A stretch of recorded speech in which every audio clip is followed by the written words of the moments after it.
여러분 안녕하십니까? 이한규 목사입니다. 제가 이번 시간에는 우주와 그 가운데 있는 모든 만물 그리고 사람을 지으신 창조주 하나님, 조물주 하나님에 대하여 여러분들 좀 말씀을 드리려고 합니다. 제가 먼저 성경을 두 구절만 읽고 여러분들에게 좀 말씀을 나누겠습니다. 구약성경 이사야서 45장 12절을 먼저 읽겠습니다. 제 성경은 구약성경 1022페이지입니다. 이사야서 45장 12절. 내가 땅을 만들고 그 위에 사람을 창조하였으며 내가 친수로 하늘을 펴고 그 만상을 명하였노라. 좀 넘어가서 18절을 한 절 더 읽겠습니다. 여호와는 하늘을 창조하신 하나님이시며 땅도 조성하시고 견고케 하시되 헛되이 창조치 아니하시고 사람으로 거하게 지으신 자신이라. 그 말씀에 나는 여호와라 나 외에 다른 이가 없느니라. 거기까지 읽겠습니다. 여러분 창세기 1장 1절에 보면 어떤 말씀이 나오냐면 태초에 하나님이 천지를 창조하시니라, 이런 말씀이 나옵니다. 하나님이 우리 인생들에게 제일 먼저 하고 싶었던 말씀이 태초에 하나님이 천지를 창조하셨다, 이 말씀이었습니다. 여러분 여기 하나님이라는 단어를 빼고 그 하나님의 자리에 다른 존재를 한번 대입을 시켜 보십시다. 태초에 공자님이 천지를 창조하시니라, 어울립니까? 태초에 소크라테스가 천지를 창조하시니라, 태초에 석가모니가 천지를 창조하시니라, 태초에 알렉산더가 천지를 창조하시니라. 잘 안 어울리죠. 그런데 여러분 여기 하나님을 넣으면 너무 자연스러운 겁니다. 여기에는 하나님 아닌 어떤 존재를 넣어도 어울리지가 않습니다. 하나님은 태초가 언젠지는 모릅니다.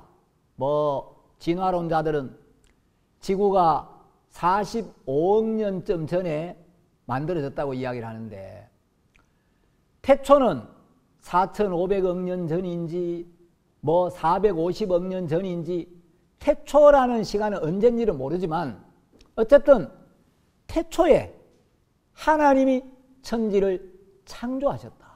이 세상은 우연히 저절로 그냥 존재하거나 그냥 생겨난 게 아니고 하나님이 어떤 특별한 목적과 계획 안에서 이 천지를 창조하셨다는 겁니다. 자, 그런데 우리가 이제 하나님에 대한 이야기를 하면 많은 분들이 목사님, 하나님 봤습니까? 누가 하나님 만나봤습니까? 천국과 지옥이 있다는데 누가 천국 갔다 온 사람이 있고 지옥 갔다 온 사람이 있습니까? 하나님 눈에 보이지도 않는데 눈에 보이지 않는 그 하나님을 어떻게 알고 어떻게 믿을 수가 있습니까? 이런 질문을 하는 분들이 있습니다. 여러분, 하나님은 눈에 보이지는 않습니다. 디모데전서 6장 16절에 보면 하나님은 아무 사람도 보지 못하였고 또 볼 수도 없는 자신이 하고 기록되어 있습니다. 여러분, 하나님은 분명히 살아계시지만 하나님은 우리 육안으로 볼 수 있는 존재가 아니라는 거예요. 왜냐하면 하나님은 영이시고 하나님은 신이기 때문에. 여러분, 우리 육안은 물질의 세계 중에 일부를 볼 수가 있지만 이 영의 세계나 마음의 세계는 이 눈으로 볼 수 있는 게 아니라는 거죠. 그럼 여러분, 우리 눈에 보이지 않으면 존재하지 않느냐? 그렇지 않습니다. 여러분, 만일에 여러분이 하나님이 계시지 않는다는 결정적인 증거를 한 가지 이야기하시면 저는 하나님이 살아계신다는 확실한 증거를, 수많은 증거를 하루 종일 이야기할 수 있습니다. 자, 하나님은 눈에 보이지 않지만 하나님이 살아계신다는 증거는 너무 많습니다. 자, 여러분 이제 화면을 한번 보시면, 자, 여러분 이게 뭐 같습니까? 자, 여러분 방바닥에 떨어진 쥐똥입니다. 자, 어떤 사람이 자기 집에 방 한 칸을 아주 오랫동안 비워두었어요. 뭐 방에 쓸 일이 없어가지고 한 10년 동안 그 방을 비워두었는데, 어느 날 밤에 이 방을 굉장히 오랫동안 비워두었는데 별 문제가 없나 해서 방문을 딱 여는 순간 천정에서 다다다다닥 소리가 들리고 구석구석에서 찍찍 소리가 들리는 거예요. 그럼 어떤 생각을 하겠습니까? 이 방에 쥐들이 살고 있구나. 여러분 지금 캄캄해서 쥐는 전혀 안 보이지만 쥐가 소리를 통해 자신의 존재를 노출을 시켰기 때문에 방문을 여는 순간 천정에서 다다다다닥 소리가 들리고 방 구석구석에서 찍찍 소리가 들리면 쥐 소리가 들리는 걸 보니까 이 방에는 쥐들이 살고 있구나. 왜? 쥐가 살고 있다는 증거가 있다는 거죠. 만일에 그 방 안에 닭이 있으면 닭 울음소리가 들리고 개가 있으면 개 짖는 소리가 들리겠죠. 쥐 소리가 들리는 걸 보니까 이 방에 쥐들이 살고 있구나. 그래서 전등을 탁 켰습니다. 전등을 켜보니까 쥐는 한 마리도 안 보이는데 방 구석구석에 쥐똥이 너무 많이 쌓여 있는 거예요. 똥을 눈 지 오래돼 가지고 허옇게 말라 비틀어진 푸석푸석한 쥐똥, 또 똥을 눈 지 얼마 안 돼 가지고 새까만 물기가 있는 막 쥐똥이 많이 있으면 그 똥을 보고 이 방 안에는 쥐들이 살고 있구나, 믿음을 가질 수가 있죠. 자, 여러분 쥐는 안 보이지만 쥐가 소리와 똥을 통해서 자신의 존재를 나타냈기 때문에 우리는 쥐 소리를 듣고 쥐 똥을 보고 이 방에는 쥐들이 살고 있다는 믿음을 가질 수가 있습니다. 여러분 쥐를 봐야만 쥐가 있다는 믿음을 가질 수 있는 게 아니고 쥐는 안 보여도 쥐 소리를 듣고 쥐 똥을 보면서 우리는 쥐의 존재를 분명히 믿을 수가 있다는 거죠. 여러분 증거가 있기 때문이죠.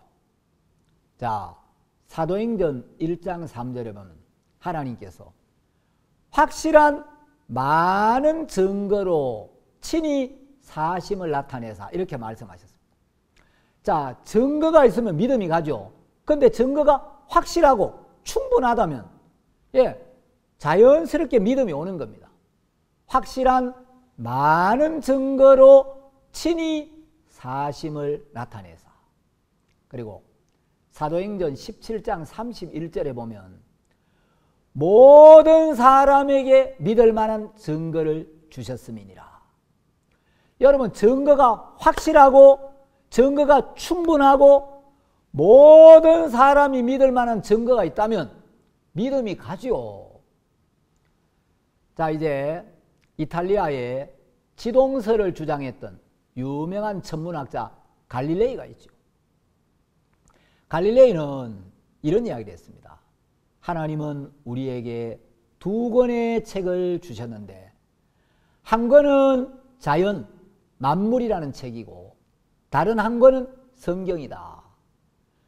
우리는 하나님이 만드신 만물을 보면서 만물을 지으신 창조주 하나님의 완전한 지혜와 능력과 솜씨를 읽을 수가 있고 하나님이 우리에게 주신 성경을 통하여 인간의 영혼을 깊이 사랑하셔서 인간을 구원하시기를 원하시는 하나님의 사랑과 마음을 읽을 수가 있는데 이 두 책의 저자는 한 분이시다. 자연과 성경, 이 두 책의 저자는 한 분이신데 우리는 그분을 하나님이라고 부른다. 이런 유명한 이야기를 했습니다. 자, 갈릴레이가 하나님이 두 권의 책을 주셨는데 하나는 자연 만물, 그리고 다른 한 권은 성경이라는 거죠. 여러분, 제가 어떤 집을 방문했습니다. 근데 그 집이 어떻게 꾸며져 있는지를 보면 그 집 주인의 취향, 관심사, 지혜, 이런 걸 엿볼 수가 있죠.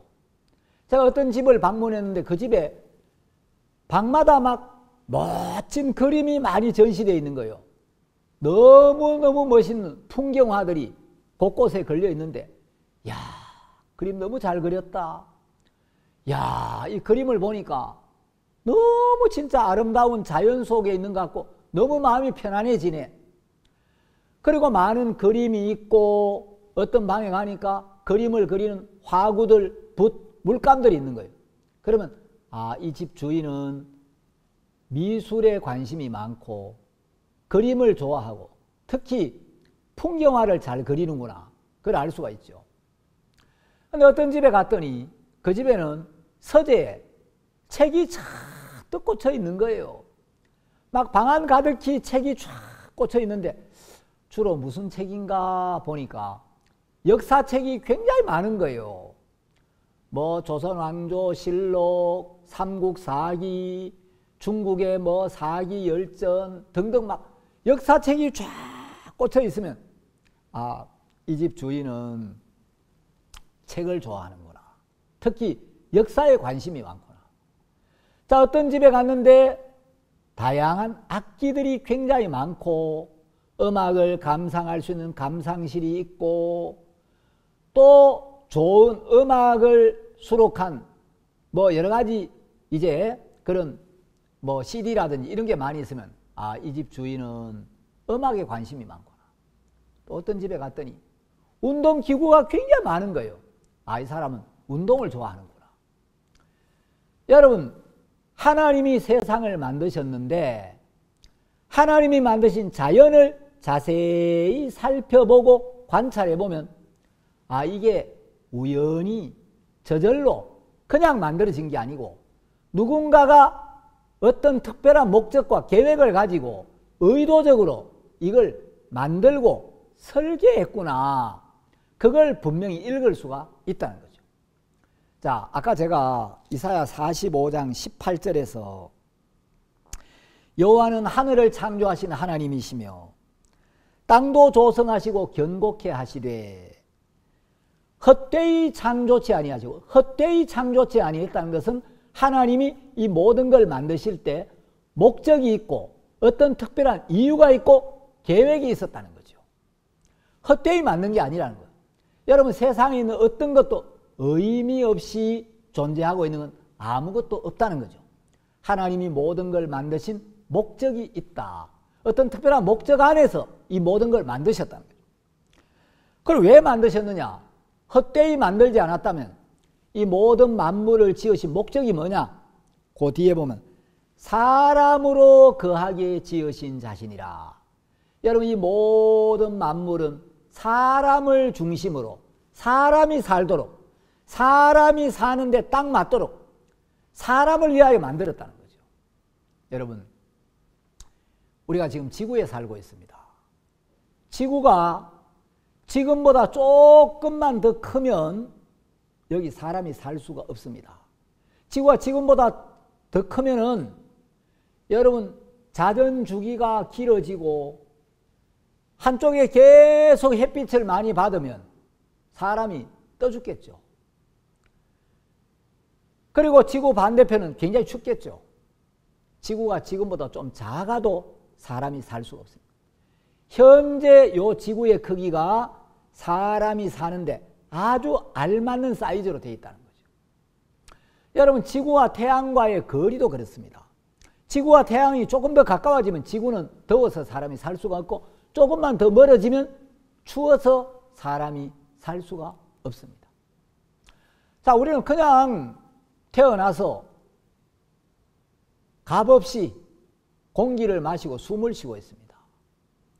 여러분, 공기의 성분을 분석해 보면 공기 중에 질소가 78%, 산소가 21%, 나머지 뭐 아르곤 가스라든가 이산화탄소 이런 것들이 한 1% 정도 된다는 거죠. 여러분, 이 공기의 비율도 사람이 사는데 딱 맞게 되어 있습니다. 자, 사람에게는 산소가 필요한데 사람에게 산소가 필요하다고 해서 공기 중에 산소를 한 95%쯤 만들어 놓으면 벼락이 칠 때 지구는 완전히 불바다가 되어버리겠죠. 사람에게 산소가 많이 필요하다고 해서 산소를 한 90% 이렇게 만들어 놓으면 여러분, 어떤 사람이 담배 한 대 피우려고 라이터 불을 탁 켜는 순간 지구는 완전히 폭탄이 되어버릴 겁니다. 여러분, 산소 용접기로 막 용접할 때 쇠도 녹이는 거 봤죠? 산소는 불에 굉장히 잘 탑니다. 공기 중에 산소가 너무 많으면요, 음식물을 밖에 내놓으면 금방 부패해 버립니다. 그리고 사람의 몸에 상처가 생길 때 상처가 금방 썩고 아물지를 않아요. 여러분, 공기 중에 산소가 21%가 있어서 불을 켜면 그 가까이에 있는 21% 산소 때문에 불이 탑니다. 그런데 냄새도 없고 색깔도 없는 질소가 78%가 사이사이에 끼어 있어서 이 불길이 딴 데로 번져가는 걸 차단시켜 주는 겁니다. 그리고 21%의 산소가 있어서 식물은 산소를 내뿜고 사람이 내뿜는 이산화탄소를 들이마시고 사람은 식물이 내뿜는 산소를 들이마시고 이산화탄소를 내뿜어서 사람과 식물이 서로 같이 살아가는데 딱 맞는 적절한 비율로 되어 있다는 거죠. 여러분, 이게 어떻게 이런 알맞은 비율로 만들어져 있을까요? 우연일까요? 성경은 하나님이 헛되이 창조치 아니하시고 사람으로 거하게 지으셨다. 지금은 한여름입니다. 요즘 막 날씨가 굉장히 덥습니다. 여러분, 과일을 한번 생각해 보십시오. 날씨가 아주 더운 여름에는 사람들이 땀을 많이 흘리기 때문에 수분이 많이 필요합니다. 그래서 수분을 많이 섭취할 수 있는 과일이 많이 나죠. 수박, 참외, 이런 과일들이 많이 납니다. 야채도 보면 막 오이 같은 거, 이 수분이 많은 것들. 자, 여름이 지나고 가을이 깊어가고 추운 겨울이 다가오면 사람의 몸을 따뜻하게 보호하고 열량을 높여줄 수 있는, 또 감기를 예방할 수 있는 그런 실과들이 필요하죠. 그래서 여러분, 가을이 되면 감기에 좋은 모과, 유자 뭐 이런 것들이 많이 나오죠. 자, 이제 추운 겨울이 지나고 봄이 옵니다. 봄이 오면 겨울 내에 사람들이 움츠리고 있다가 이제 봄이 오면 활동량이 많아지면서 비타민을 많이 섭취해야 되는데, 이런 봄에는 딸기가 제일 먼저 나오죠. 비타민이 많이 필요한데 사람들이 필요한 비타민이 많이 함유된 딸기 같은 게 나와요. 여러분, 우리는 그냥 뭐 과일이 나니까 사다 먹고 이러는 것 같지만 과일도 보면 하나님이 사람이 사는데 딱 맞도록, 여러분, 수분이 필요할 때는 수분이 많은 과일이 나게 하고 하나님이 이렇게 계획을 하시고 사람에게 맞추어서 사람을 중심으로 이 모든 걸 창조하셨다는 거죠. 여러분, 모든 물질의 세계는 사람을 중심으로 창조가 되었고 사람은 하나님을 중심으로 살도록 만들어졌습니다. 자, 하나님이 이 세상의 모든 만물을 지으신 이제 창조주이신데, 이 창조주가 계신다는 명확한 증거가 뭐냐? 이 만물 속에 너무 놀랍고 신비한 질서와 법칙이 존재하고 있다는 거죠. 자, 여러분, 이제 화면에 이 눈의 사진을 한번 보겠습니다. 자, 이것은 과학자들이 전자현미경으로 찍은 눈의 사진입니다. 여러분, 겨울에 막 눈이 얼마나 많이 내립니까? 몇 날 며칠 눈이 막 계속 쏟아지는데 뭐 수천억 개의 수천억 배나 되는 엄청난 눈이 쏟아져 내리죠. 그런데 과학자들이 그 눈을 전자현미경으로 사진을 딱 찍어 보니까 여러분 화면에 보시는 이런 모양으로 되어 있는데, 제가 이 눈의 사진을 너무 많이 이제 갖다 붙이면 사진이 잘 안 보일까봐 일부만 잘라다 붙인 겁니다. 이거 말고도 너무너무 신기한 눈의 사진들이 많이 있는데, 하늘에서 쏟아져 내리는 이 눈은 전부 35종류의 패턴으로 되어 있는데, 자, 여러분 눈을 자세히 한번 보십시오. 좀 뭐가 느껴집니까? 이 모든 눈이 전부 일정한 정육각형의 결정체를 가지고 있다는 거죠. 하나도 예외 없이 이 눈들이 전부 정육각형으로 되어 있고, 여러분 육각형으로 되어 있을 뿐만 아니라 모양이 너무 다양하고 예술적이에요. 여러분 이게 그냥 우연히 저절로 저렇게 만들어졌겠습니까? 누군가가 이렇게 설계를 하고 프로그래밍을 한 것 같습니까? 이게 과연 우연일까요? 여러분 그 수많은 눈들이 하나도 예외 없이 정육각형으로 되어 있고 너무나 예술적인 거예요. 여러분 여기 어떤 설계가 있었다는 거죠. 우연이 아니라는 거예요. 여러분 이 만물 속에 놀라운 질서가 있고 놀라운 법칙이 있는데, 이건 저절로 우연히 이렇게 된 게 아니라 놀라운 지혜와 능력을 가진 하나님이 이 모든 걸 만드셨다는 겁니다. 설계가 되어 있고 누군가가 이렇게 디자인을 했다는 거죠. 여러분 창세기 2장 7절에 보면 하나님이 사람을 지으신 말씀이 나옵니다. 여호와 하나님이 흙으로 사람을 지으시고 그 코에 생기를 불어 넣으시니 사람이 생명이 된지라. 여러분 하나님이 사람을 지으실 때 흙으로 사람의 몸을 만드셨다는 거죠. 우리 몸은 재료가 흙입니다. 그래서 영혼이 빠져나가고 나면 모든 육체는 흙으로 돌아갑니다. 하나님은 아담을 향해 너는 흙이니 흙으로 돌아갈지니라.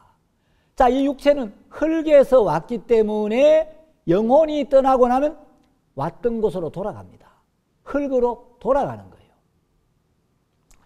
근데 어떤 과학자가 하나님이 사람의 몸을 흙으로 지어 있었다고? 이 몸이 흙을 재료로 만들었단 말이야? 말도 안 되는 소리. 내가 이 성경이 거짓말이라는 걸 증명하리라. 그래서 사람의 몸을 화학적으로 분석을 했습니다. 약 167파운드, 한 70kg쯤 나가는 사람의 몸을 화학적으로 분석을 해보니까 여러분 한 70kg쯤 되는 사람의 몸은 65%가 물이에요.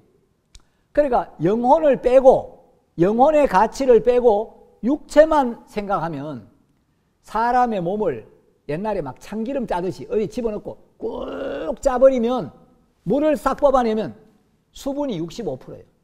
그럼 나머지가 이제 35%인데 이 35%의 육체를 구성하는 재료를 살펴보니까 흙에 있는 원소와 똑같은 원소로 되어 있더라는 거죠.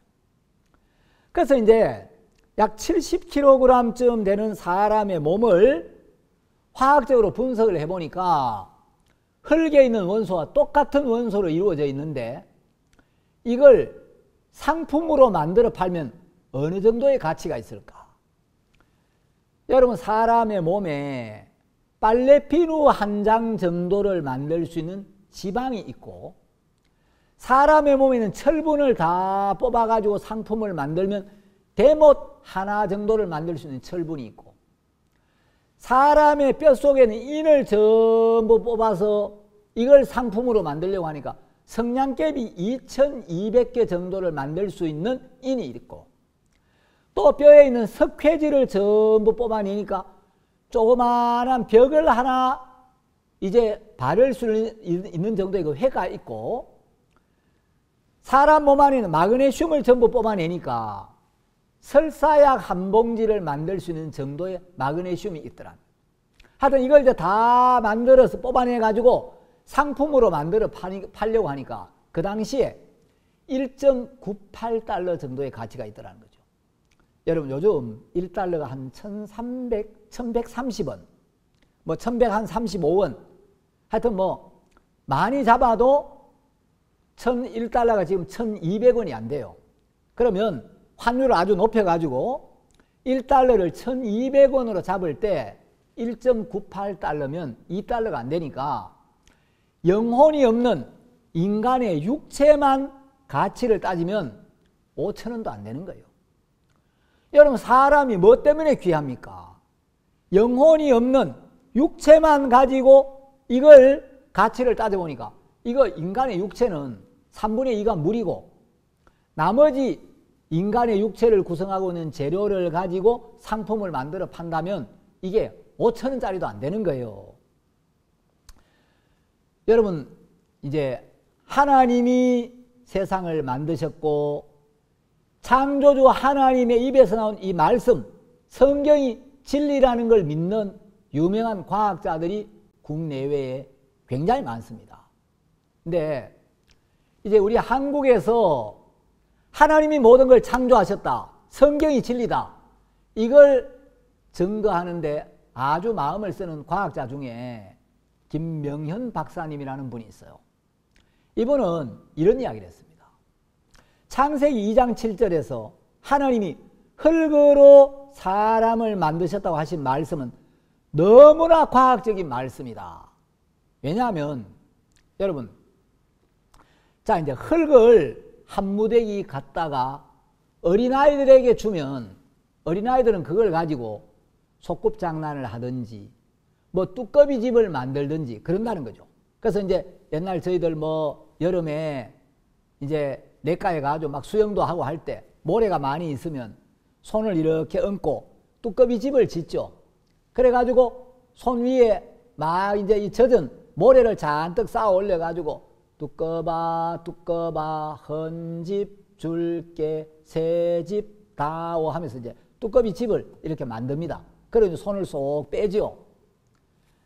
자, 어린아이들에게 흙을 한 무더기 주고 이걸 가지고 뭘 만들어 봐라 하면은 어린아이들은 그저 뚜꺼비 집을 만들거나 작은 이제 뭐 소꿉장난 하면서 뭐 조그만 그릇 같은 거 이런 거 정도 만들죠. 그런데 이 한 무더기의 흙을 보통 사람들에게 주고 이걸로 뭘 만들어 보시오 하면은 그냥 밥그릇이나 뭐 간단한 토기 정도 만들 수 있을 겁니다. 근데 좀 더 재주가 좋은 사람에게 흙 한 무더기를 주고 이걸로 뭘 만들어 보라 그러면 아주 귀한 도자기 같은 거, 고가의 예술품을 만들 수가 있습니다. 근데 반도체를 만드는 과학자들에게 흙 한 무더기를 주고 이걸로 뭘 만들어 보라 하면은 과학자들은 모래 속에 들어있는 실리콘이라는 원소만 뽑아내 가지고 요걸 100% 가까이 정제를 해서 가공을 하고 이걸로 금보다 굉장히 비싼 최신형 반도체 칩을 만들어낸다는 거죠. 자, 그럼 여러분, 어린아이는 뚜꺼비 집을 만들거나 소꿉장난 정도 하고 보통 사람들은 간단한 밥그릇이나 토기 정도 만들 수가 있고 예술가들은 그걸로 아주 비싼 도자기를 만들 수 있고 과학자들은 똑같은 흙을 가지고 거기서 이제 실리콘이라는 원소를 뽑아서 그걸 정제하고 가공해 가지고 최신형 반도체 칩을 만드는데 이 모든 것들의 재료는 똑같은 흙입니다. 자, 똑같은 재료를 가지고 어린아이들은 소꿉장난하는 뭐 그런 정도, 보통 사람들은 밥그릇이나 간단한 토기 정도를 만들고 예술가들은 아주 귀한 고가의 도자기 정도 구워낼 수 있고, 반도체를 만드는 과학자들은 최신형 반도체 칩을 만든다는 거죠. 자, 재료는 똑같은데 똑같은 재료를 가지고 지혜와 능력이 어느 정도냐에 따라, 지혜와 능력의 차이에 따라 전혀 다른 물품을 만들어낼 수가 있더라는 거죠. 그러니까 똑같은 재료를 가지고도 지혜와 능력이 뛰어날수록 품질과 성능이 훨씬 뛰어난 작품을 만들어낼 수가 있더라는 겁니다. 자, 여러분, 그러면 하나님은 인간을 만들 때 인간의 몸을 흙으로 만드셨다라고 하셨는데, 여러분, 과학자들은 인체를 소우주라고 이야기합니다. 사람의 몸은요, 어떤 반도체 칩보다 훨씬 뛰어나고 훨씬 정교한 놀라운 작품이에요. 여러분, 이 사람의 몸에는 약 60조 개 정도의 세포가 있다고 이야기를 합니다. 근데 그 세포 하나하나에 DNA가 들어있죠. 자, 요 세포와 반도체 칩은 닮은 점이 있는데, 자, 뛰어난 과학자들 흙을 가지고 반도체 칩을 만들죠. 여러분, 하나님은 흙을 가지고 인간의 몸, 소우주를 만들었습니다. 그러면 과학자들이 만든 반도체 칩하고 하나님이 만든 인간의 몸, 그 몸 안에 있는 세포 안에 있는 DNA하고 한번 비교를 해보자는 거예요. 자, 이 세포와 반도체 칩은 닮은 점이 있는데 그 속에 어떤 메시지가 담겨 있다는 거죠. 자, 반도체 칩을 만든 목적은 뭡니까? 반도체 칩을 만든 목적은 더 많은 정보를 더 작은 그 칩 안에 담을 수 있도록 하는 겁니다. 이제 점점 더 과학이 발달되면서 더 많은 정보를 더 작은 칩 안에 집어넣는 거예요. 지금부터 한 20년쯤 전에 요 작은 손톱만한 그 칩 안에 640권의 책에 들어있는 정보를 담았습니다. 여러분들, 손톱만한 칩 하나 안에 640권에 들어있는 정보를 담을 수 있다는 굉장한 놀라운 일이죠. 그런데 이제 한 15년쯤 전에는 이 칩 안에 640권이 아니라 2만 권의 책에 들어있는 정보를 담게 됐다는 거죠. 그리고 한 2년쯤 지난 뒤에는 이 작은 칩 안에 20만 권의 책에 들어있는 정보를 담을 수가 있게 됐다는 거죠. 지금은요, 아주 작은 칩 하나에 200만 권의 책에 있는 정보를 담을 수가 있다는 거죠. 정보 저장 능력이 엄청나게 늘어난 거죠. 자, 과학자들은 세포 안에 있는 DNA의 유전 암호를 받아서 적어봤습니다. 자, 이 인간의 몸 안에는 세포 하나 안에 DNA가 있고 그 안에 백과사전 1000권 정도에 해당되는 정보가 들어있다는 거죠. 여러분, 사람의 몸에 60조 개의 세포가 있고 그 세포 하나하나 안에 DNA가 있는데 그 DNA 안에 바늘 끝으로 찍어도 보이지도 않는 그 작은 DNA 속에 백과사전 1000권에 해당되는 정보가 그 안에 들어가 있다는 거죠. 여러분, 과학자들이 만든 반도체 칩보다도 하나님이 만드신 이 DNA라는 칩은 훨씬 더 놀라운 거라는 거죠. 자, 이 세포 하나 안에 들어있는 이 정보는 책으로 쌓으면 10층 빌딩 높이까지 올라갈 수 있다는 겁니다. 여러분, 과학자들이 만든 반도체 칩을 봐도 야, 어떻게 한 무더기의 흙에서 저런 칩을 만들어내고 저 작은 칩 안에 200만 권이나 되는 책에 해당 200만 권의 책에 있는 그 엄청난 정보를 담을 수가 있을까? 너무 놀랍다. 그런데 그 과학자들이 만든 칩과 비교할 수 없을 정도로 더 뛰어난 작품이 존재한다면 그 작품은 과학자들이 가지고 있는 지혜와 능력을 훨씬 뛰어넘는 상상할 수 없는 지혜와 능력을 가진 분이 만드셨다는 게 과학적이라는 거죠. 여러분, 과학자들은 모든 생명에는 설계도가 있다고 이야기합니다. 이 설계도는 그 개체를 이루기 위한 정보인데 그 설계도가 바로 DNA라는 거예요. 여러분, 설계도가 있다는 것은 설계자가 있다는 거죠. 여러분, 우리 사람의 이 몸을 한번 생각해 봅시다. 자, 여러분 머리털이 있고 눈썹이 있죠. 근데 눈썹은 전부 눈 위에 있습니다. 근데 여러분, 눈썹이 발바닥에 나는 거 봤습니까? 여러분, 희한한 건요, 이 털이 아무데나 나는 게 아니에요. 여러분, 손바닥에 털 납니까? 안 납니까? 발바닥에 털 안 나죠? 자, 눈썹은 전부 눈 위에만 나요. 저는 이제 제가 유튜브에 방송을 하다 보니까 방송을 보는 분들이, 아이고 목사님 눈썹이 너무 없어가지고 그 요즘 눈썹을 좀 심고 뭐 눈썹을 그려 넣는 게 있는데 눈썹 좀 만들어 붙이십시오. 그래, 마침 서울에 이 눈썹을 잘 심는 그 분야에 아주 뛰어난 제가 잘 아는 형제가 하나 있어요. 근데 그 형제가 딸을, 이제 제가 어떤 학교에 교장으로 있을 때 딸을 우리 학교로 보냈어요. 그래서 아유 목사님, 서울에 오시면 우리 가게 한번 오십시오. 그러면 학부형이니까 그래 갔죠. 갔더니 그 형제님이 이제 제 눈썹을 아주 멋있게 만들어줬어요. 여러분, 멋있습니까? 제가 지금 이 눈썹 위에 심은 겁니다. 그 눈썹을 심었는데 며칠 전에 우리 교회에 미용실하는 자매님이 이제 제 머리를 깎아주는데, 자매님, 제가 좀 시간이 바빠서 그런데 새벽 기도 마치고 오셔가지고 그 좀 제 이발 한번 해주시겠습니까? 제가 방송을 해야 되는데 이 머리가 길어가지고 이발 좀 해주십시오. 그래, 자매님 와가 이제 이발 지금 깎아준 이 머리인데, 머리를 깎아주면서 가위로 또 눈썹까지 다듬어 준다고 눈썹을 잘랐는데 이쪽에 또 한쪽을 너무 많이 잘라버렸어요. 그러니까 여러분들이 자세히 안 보면 표가 안 나겠지만 거울에 가까이 보면 또 한쪽을 너무 가위로 싹둑 잘라가 좀 이상해졌는데,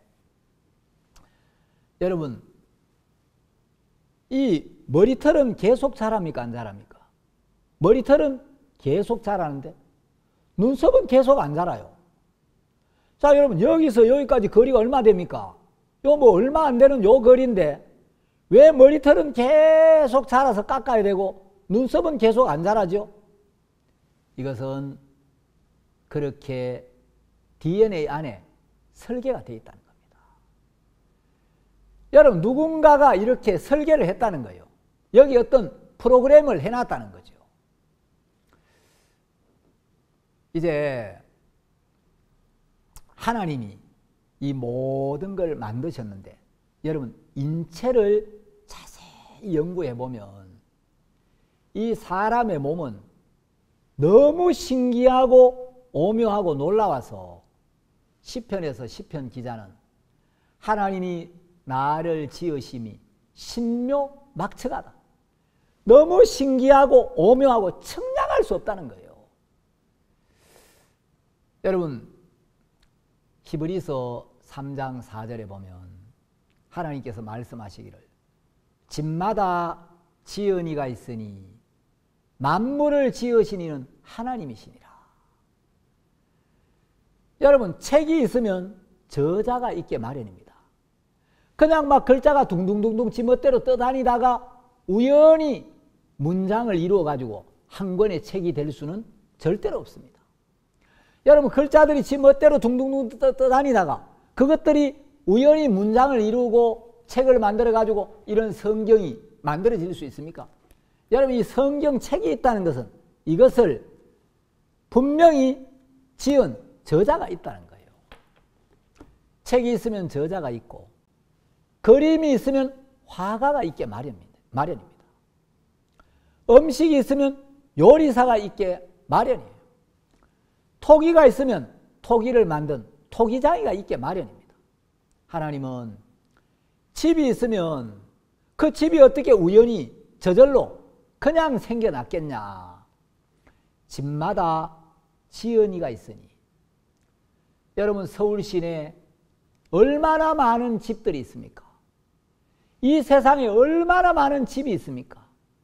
좋은 집도 있고 초라한 집도 있고 큰 집도 있고 작은 집도 있지만 어떤 집이든 우연히 저절로 그냥 생겨난 집은 없습니다. 집이 있으면 반드시 집을 지은 건축가가 있듯이 이 세상에 있는 모든 만물은 우연히 저절로 그냥 생겨난 게 아니고 이 모든 만물을 지으신 창조주, 조물주 하나님이 이 모든 걸 만드셨다는 겁니다. 자, 여러분, 세상에 참 많은 꽃들이 있는데 여러분, 우리 꽃을 한번 보겠습니다. 자, 여러분, 이 꽃들 중에 굉장히 신기한 꽃들이 많아요. 자, 여기 꽃 한번 보십시오. 자세히 보십시오. 이 분명히 꽃인데 맨 왼쪽 꽃을 보면 꼭 새가 이렇게 날개를 펴고 쳐다보는 것 같죠.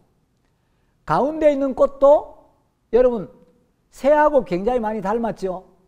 자, 여러분이 보시는 이게 분명히 꽃이에요.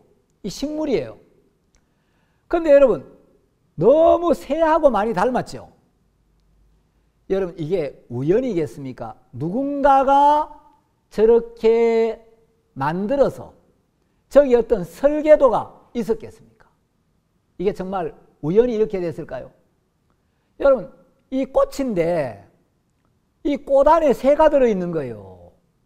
꽃 속에 어떻게 저 꽃 까만 씨앗에서 이렇게 싹이 나고 줄기가 나오고 꽃이 피는데 저 새 안에 참 꽃 속에 어떻게 저런 새의 모양을 닮은 저런 것들이 만들어졌겠냐? 우연이겠습니까? 누군가가 놀라운 지혜로 이 꽃씨에서는 저런 모양의 꽃이 나오도록 그 DNA 안에 설계를 했겠느냐는 거죠. 자, 여러분, 오늘 아주 아름다운 꽃 구경 많이 시켜드리겠습니다. 여러분, 이 꽃 속에 너무 희한하게 꼭 누군가 눈을 뜨고 그 안에 동물이 들어있는 것처럼 보이죠. 곤충이 들어있는 것처럼. 너무 신기한 꽃들이 많죠. 예. 꼭 해골 바가지 같죠. 예. 여러분, 여기 보십시오. 이 가운데 보면 꼭 꽃 속에 사람을 매달아 놓은 것 같은 너무 신기한 모양들이 있죠. 예. 아주 이 꽃 속에 너무 신기하고, 여러분, 이거 또 보면은 입술을 닮았죠. 여러분, 이런 것들이 우연하게는 어떻게 꽃 안에 저런 새의 형상을 닮은, 꽃 안에 동물을 닮은, 꽃 안에 입술을 닮은, 여러분, 이런 것들이 만들어질까? 누군가가 놀라운 지혜로 꽃 속에 저런 것들이, 저런 형상이 만들어지도록 이런 형상을 만들어 넣었다는 거죠. 씨앗 속에 이렇게 만들어지도록 설계를 했다는 겁니다. 자, 여러분, 이제 아까는 좀 이상한 꽃들, 좀 특이한 꽃들을 봤는데 이번에는 이제 여러분들에게 예쁜 꽃들을 한번 보여드리겠습니다. 오늘 또 여러분 돈도 안 내고 공짜로 아주 예쁜 꽃들 구경하는, 꽃 너무 예쁘죠? 어떻게 그 작은 씨앗에서 저런 형형색색의 너무 예쁘고 다양한 꽃들이 나올까요? 누군가가 요 꽃들이 보면 특별한 형상을 가지고 있는데 이게 우연이 아니고 누군가가 의도적으로 이런 특별한 형상을 그 꽃 안에 만들어 넣어서 그 씨앗 안에 이렇게 만들어지도록 설계를 했다. 자, 예쁜 꽃들은 얼른 보고 지나가겠습니다. 여러분, 공짜로 지금 돈 안 내고 보기 때문에 예, 그냥 얼른 좀 지나가겠습니다. 꽃들 너무 예쁘고 신기한 꽃들이 참 많죠. 자, 여러분, 뭐 이 지구상에 이거 뭐 극히 일부에 불과하지만 굉장히 신기하고 아름다운 꽃들이 많습니다. 여러분, 과학자들은 이 작은 DNA부터 이 광대한 우주에 이르기까지 하나님이 만드신 만물을 잘 살펴보면 이런 것들이 존재하려면 이게 우연히 저절로 그냥 되어지는 게 아니고 위대한 물리학자, 위대한 화학자, 위대한 생물학자, 위대한 천문학자, 위대한 수학자, 위대한 미술가, 위대한 건축가, 위대한 엔지니어이신 창조주 하나님이 없이는 절대로 이것들이 그냥 이렇게 만들어지는 게 불가능하다. 이거는 놀라운 지혜와 엄청난 능력을 가진 하나님이 이 만물을 어떤 목적과 계획 안에서 일부러 이렇게 만드신 거다. 자, 여러분. 아까 우리가 이제 이사야서에서 하나님은 내가 땅을 만들고 그 위에 사람을 창조하였으며 내가 친수로 하늘을 펴고 만상을 명하였노라. 만상은 삼라만상. 우주와 그 가운데 있는 모든 만물을 하나님이 친히 만드셨다. 창조하셨다. 우연히 이렇게 생겨난 게 결코 아니라는 거죠. 그리고 이 모든 만물은 사람을 중심으로 사람이 사는데 딱 맞도록 사람을 위하여 만드셨고 사람은 육체를 중심으로 살게 만든 게 아니고 여러분 이제 내일 제가 다음 시간에 또 말씀을 드리겠습니다만은 이 육체는 영혼이 사는 집이고 영혼을 담는 그릇이며 사람은 육체를 중심으로 살도록 만들어진 존재가 아니고 영혼을 중심으로 살고 우리 영혼은 하나님을 중심으로 살도록 만들어졌다는 겁니다. 자, 로마서라는 성경이 있는데 로마서 1장에 보면 하나님께서 이런 말씀하셨습니다. 자, 로마서 1장 19절 이는 하나님을 알만한 것이 저희 속에 보임이라. 여러분 방에 들어가면 아, 이 방에 쥐가 있구나 하는 걸 알만한 증거를 보여주는 것처럼 쥐가 소리와 똥을 통하여 아, 이 방에 쥐가 있구나, 쥐가 있다는 걸 알만한 증거를 우리가 볼 수 있는 것처럼 하나님이 만드신 이 만물을 보면 이 만물 속에 만물을 지으신 하나님의 지문이 남아있고 이 만물을 하나님이 친수로 만드셨다 그랬잖아요. 아까 이사야 45장 12절에서 내가 친수로 내가 직접 이 손으로 이 모든 만상을 만드셨다고 했기 때문에 하나님이 만드신 이 만물을 보면 그 만물 속에 만물을 지으신 하나님의 지문이 남아있고 이 만물을 지으신 하나님의 엄청난 지혜와 놀라운 능력이 분명히 나타나 있다는 겁니다. 그래서 로마서 1장 19절에 보면 이는 하나님을 알만한 것이 저희 속에 보임이라. 하나님께서 이를 저희에게 보이셨느니라. 자, 20절 창세로부터 세상을 창조할 때부터 그의 보이지 아니하는 것들 곧 그의 영원하신 능력과 신성이 그 만드신 만물에 분명히 보여 알게 되나니 그러므로 저희가 핑계치 못할지니라. 자, 하나님 자체는 눈에 안 보이지만 하나님이 모든 만물을 지으셨고 이 만물 속에 하나님의 영원하신 능력과 신성이 분명히 보여 이 만물을 지으신 조물주, 만물을 창조하신 창조주 하나님을 알 수 있다는 거죠. 집이 하나 있으면 이 집이 저절로 그냥 생겨났다 말이 되냐? 아, 집이 있으면 집을 자세히 살펴보면 집마다 지은이가 있다. 이 집을 지은 건축가가 있구나. 음식을 보면 아, 누가 만들었네. 요리사가 있구나. 책을 보면 아, 저자가 누구지? 그림을 보면 화가가 누구지? 그걸 분명히 알 수가 있는 것처럼 하나님이 만드신 만물을 보면 그 만물 속에 만물을 지으신 하나님의 위대한 능력과 신성이 분명히 나타나 있다. 이 신성을 영어 성경에는 God had, 하나님의 머릿속에 있는 그 지혜, 하나님 머릿속에 있던 그 설계, 이게 만물 속에 분명히 나타나 있다는 거죠.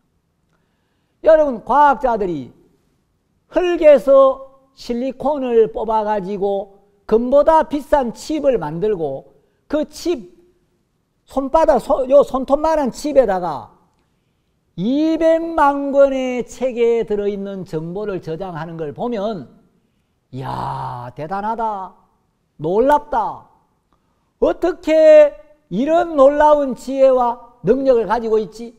그런데 인체는 과학자들이 만든 반도체 칩하고 비교할 수 없을 정도로 훨씬 더 신묘막측하다는 거예요. 그러면 반도체 칩 하나를 우연히 저절로 생겨났다. 그건 말도 안 되는 이야기예요. 그것보다 훨씬 더 뛰어난 작품이, 훨씬 더 신묘막측한 게 인체인데, 이 인간이 우연히 저절로 그냥 생겨나느냐? 이 인간을 지으신 하나님이 계시느냐? 여러분, 인간을 자세히 살펴보면 인간의 육체만 잘 살펴봐더라도 신묘막측하다.